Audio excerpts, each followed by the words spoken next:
সবকিছু ঠিক আছে কিন্তু গ্লাস নাই।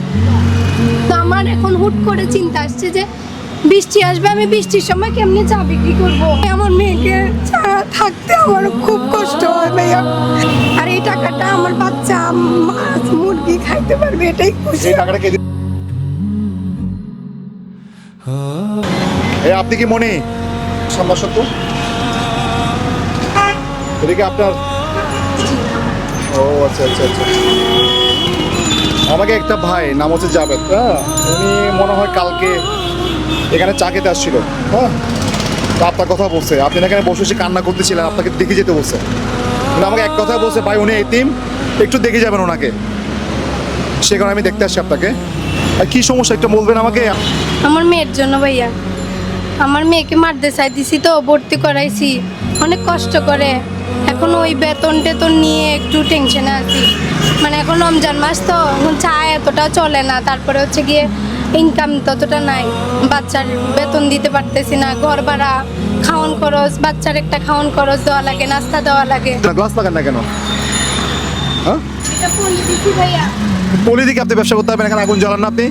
আপনি এখন ব্যবসা করেন না? এখন কি করবো ভাইয়া, টাকা নাই, আর এদিকে বাতাস মারে, চা বিক্রি করতে পারি না, আগুন নিভে যায়, এর জন্য পুলি লাগাইছি। চিন্তা করতে পারেন সব কিছু ঠিক আছে কিন্তু গ্লাস নাই।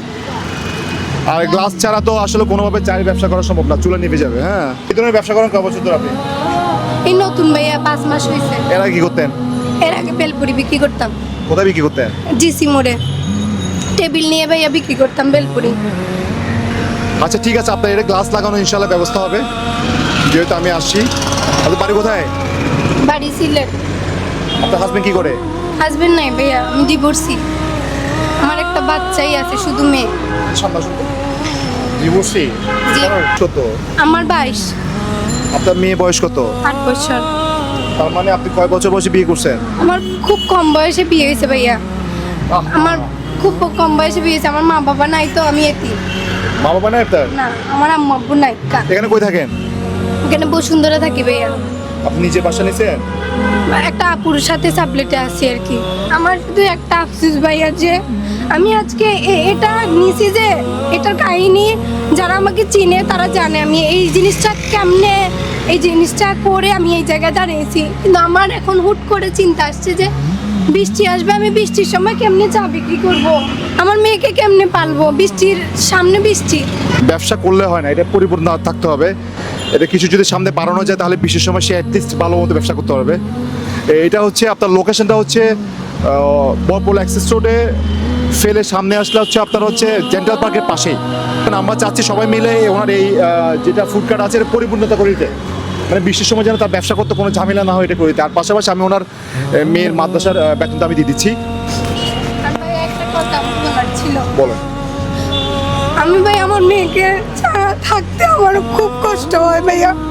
আমি যে আমার মেয়েকে আবাসিকে দিছি, আমি কষ্টে দিছি, কারণ আমি আমার মেয়েকে রেখে মানে পালতে পারতেছি না।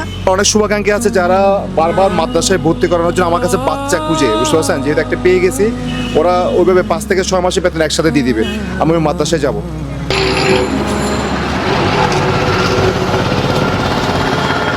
আপনি এখানে 4,000 টাকা আছে, এই 4,000 টাকা আপনার মেয়ের জন্য দিয়ে আসবেন। হ্যাঁ ঠিক আছে, এটা হচ্ছে ওই আপনার যেটা বেতন, কোনটা বেতন যেরকম হাঁস মুরগি গরু মাংস খাওয়াবে ওই বেতনটা আপনাকে দিয়ে গেলাম। হ্যাঁ, ওটা দিয়ে আসবেন।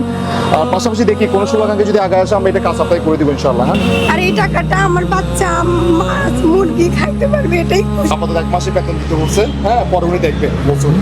হ্যাঁ ঠিক আছে। ওনার জন্য দোয়া করবেন, ওনার পরিবারের জন্য দোয়া করবেন, কেমন? ঠিক আছে। স্বামী ডাক্তার। আর আমি চাচ্ছি ওনাকে এই জায়গাটা প্লেসটা চেঞ্জ করে সামনে নিয়ে যাওয়ার জন্য, কারণ একটা মেয়ে এই 2টা চা পাবেতে পড়ে গেছে, যে চা বিক্রি কথা দূরের কথা, কাস্টমার থাকবে না। দেখি কি করা যায়, দেখি। সবাই দোয়া করবার জন্য। সব ভালো থাকবেন। আজাদ মামু মানুষের পাশে মানুষের জন্য। আসসালামু আলাইকুম।